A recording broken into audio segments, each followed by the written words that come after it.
Este espacio a Jesús Esquivel, él es corresponsal de la revista Proceso en Washington, en los Estados Unidos. Jesús, bienvenido, muy buenas tardes.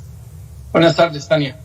Oye, Jesús, ¿consideras que con estos argumentos que esgrime el gobierno de México para presentar esta demanda, que se esté tratando de lavar las manos en su responsabilidad para frenar pues el paso de estas armas a territorio mexicano?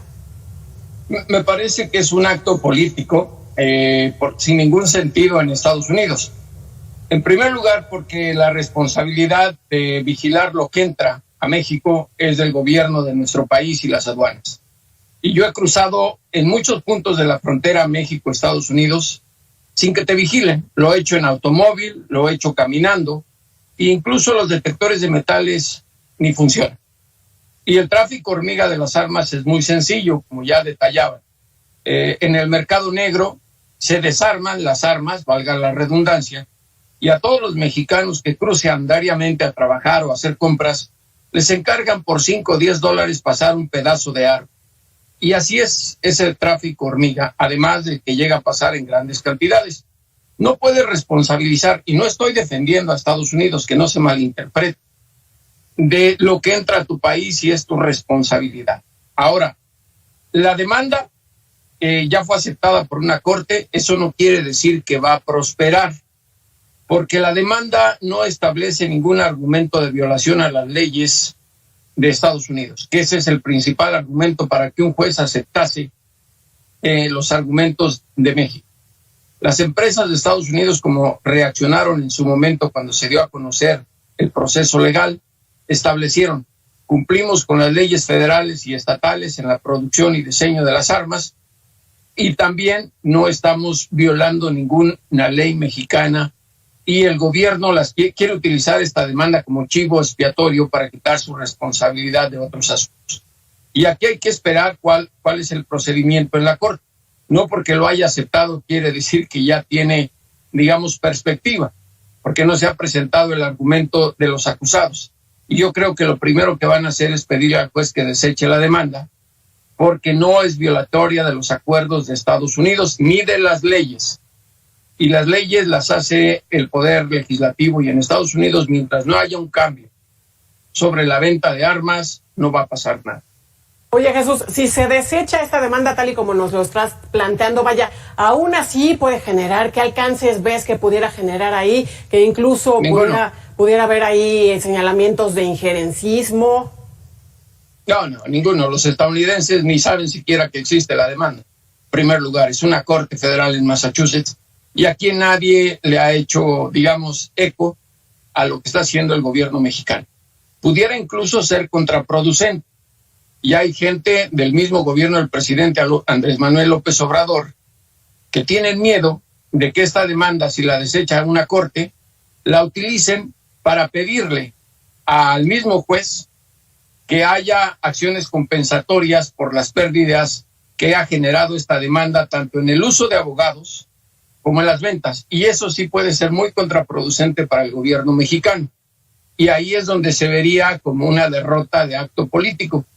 Mira, y no se trata de minimizar las acciones. Es que tú sabes que en una corte cualquier juez se basa conforme a las leyes.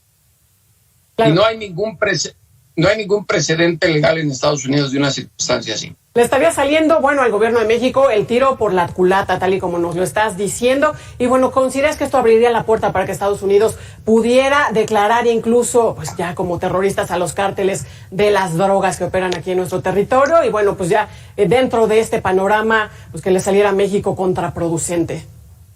No, declararlos como grupos terroristas no, porque tiene muchas implicaciones. Estados Unidos no se da de balazos en los pies.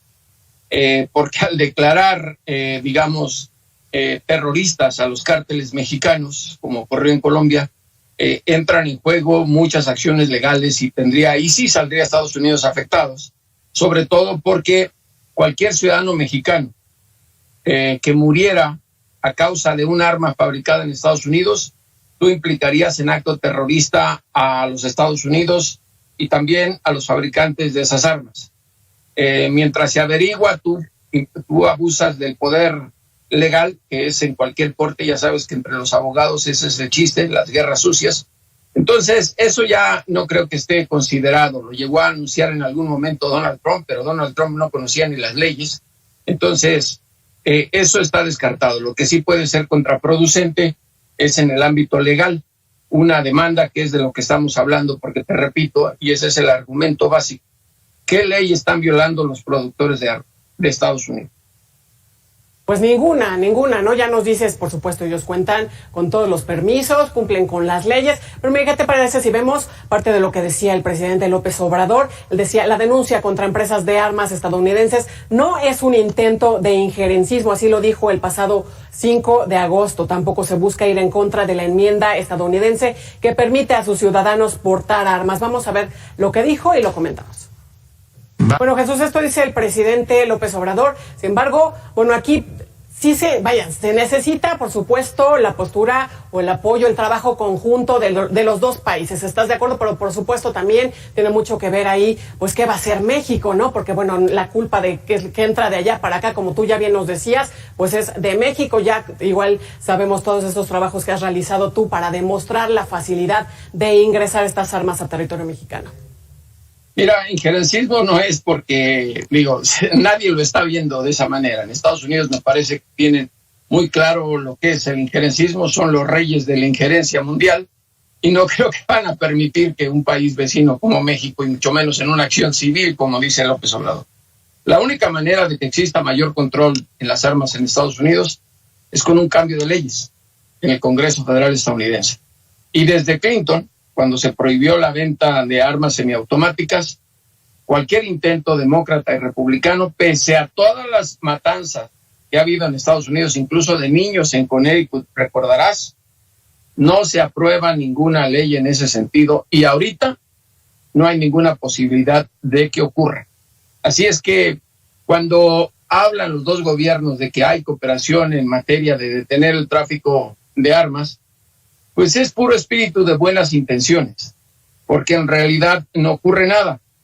Yo he platicado con agentes en la frontera y te dicen, pues si nos damos cuenta los detenemos, pero no es mi responsabilidad, cuando me refiero a los estadounidenses.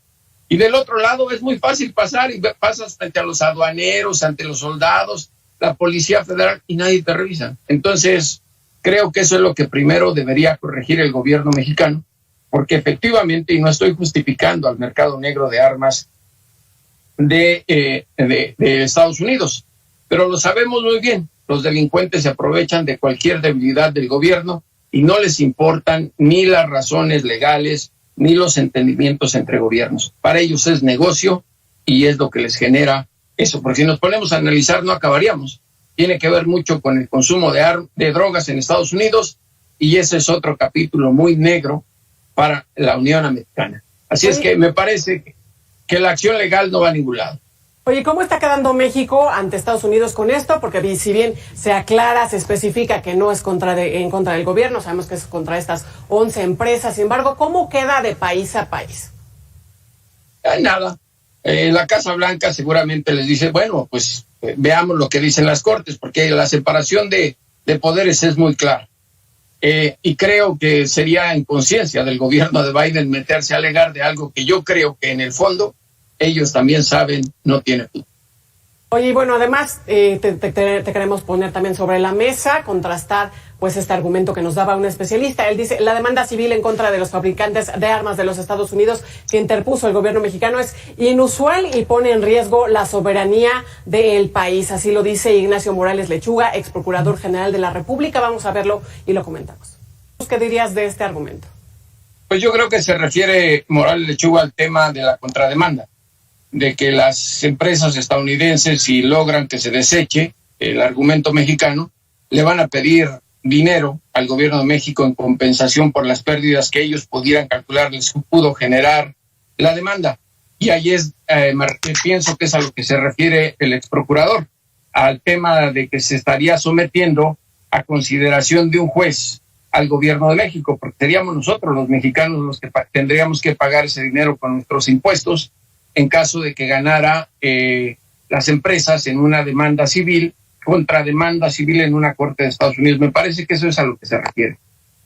Así es, Jesús. Y bueno, como ya nos dices, bueno, pues se le ve prácticamente nulo futuro a esta demanda. Claro que México se tiene que hacer cargo pues de ese tema que le concierne a él, porque de la frontera para acá, pues ya quienes pasen caminando, quienes pasen en auto, pues ya depende de las autoridades mexicanas, ¿no?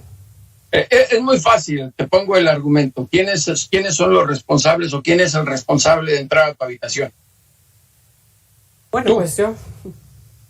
Tú dejas que entre quien sea o quien quiera, tus sobrinos, tus hijos, quien sea, y tú puedes decir esto no pasa, esto, o a tu casa, no tan solo a tu habitación, a tu casa.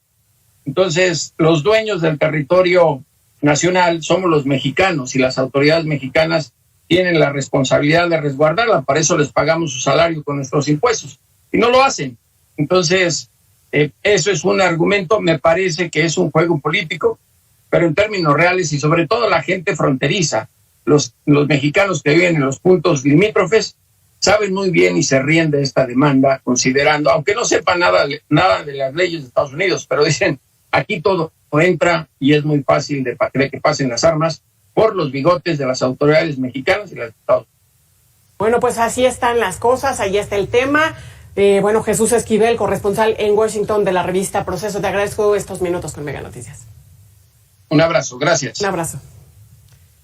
Y bueno, pues en este mismo sentido, comentarle, momento de hacer una pausa.